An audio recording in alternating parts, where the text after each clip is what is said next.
Head keskkonnaharijad! Tänavuse konverentsi teema Elurikkus on lähedal on ka minule väga südamelähedane, sest tean, mida tähendab elada elurikkuse keskkonnas. Kasvasin üles Vilsandi rahvuspargi piirimail ja mu laste mängumaa on üsna Viidumäe looduskaitseala lähedal. Vilsandi majakavaht Artur Toomi sajanditagused lihtsad sõnad: laps, kes võtab sõbraks looduse, muutub hingelt paremaks. Ei ole oma tähendust kaotanud ka täna.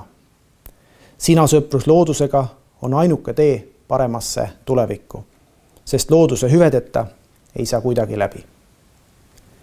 Elurikkust ei tohi karta. Ainult kaitsealadel või nii-öelda puutumatus looduses on hea meil kõigil kogu aeg olla.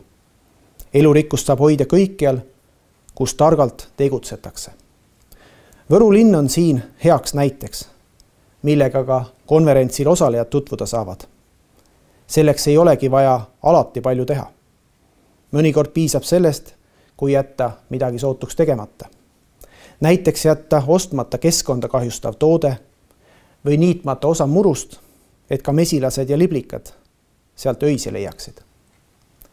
Ainult mõistlikult elektrit, kütust ja toitu tarbides hoiame elurikkust ning need, kes nõuavad valjuhäälselt odavat elu, teevad seda looduse arvelt. Meie kõige elurikka keskkonna arvelt, tegelikult meie laste parema tuleviku arvelt. Tunnetus, et inimene on osa looduse suurest tervikust, et loodus on kultuuri ja majanduse alus, ei teki iseenesest. Siin on teejuhuks õpetajad, kes arvavad looduse salapäraseid seaduspärasusi ning kõik heaks keskkonnaharijad, kes viivad lapsed ja noored loodusesse. Õpetajad neid märkama ja mõistma ning hoolima ja hoidma ja vastutama.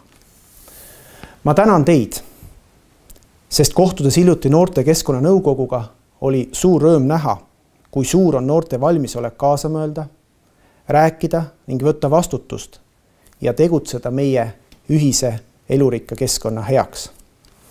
Tänu õpetajatele, kes oskuslikult lõimivad keskkonnateemasid oma õppeainetesse, mõistavad noored üha paremini, et keskkond ei ole eraldiseisev teema, vaid puudutab igat eluvaldkonda. Koolist ja lasteaiast saadud teadmised jõuavad laste kaudu sageli ka koju ning muudavad ka vanemate ja vanavanemate käitumist oluliselt keskkonnateadlikumaks. Ühiskond tervikuna peab mõistma, et loodushüved ei tähenda vaid puitu ja maavarasid, vaid ka võimalust sahistada värvilistes sügislehtedes, tugevdada tervist looduses liikudes, saada inspiratsiooni ja hingerahu heitlikel aegadel, puhtast õhust ja veest rääkimata. See arusaam peab jõudma kõigi inimesteni. See, et ühiselt tegutsedes suudame palju, tõestab ka homme tutvustatav Eesti elanike keskkonnateadlikkuse uuring 2022. Kui 2 aastat tagasi suutis vaid kolmandik vaatajatest näha seoseid harvema niitmise ja elurikkuse vahel, siis tõhus selgitustöö on suurendanud selle mõistjaid enam kui 10% võrra. Üheskoos eesmärgipäraselt tegutsedes suudame peatada elurikkuse kao, leevendada kliimamuutusi ja lõpetada raiskava tarbimise. Ootame konverentsi aruteludel teie kõigi ideid uuenevasse keskkonnateadlikkuse ja hariduse tegevuskavadesse, et siis koos ja ühiselt edasi minna. Soovin kõigile inspireerivat koostöist konverentsi. Aitäh!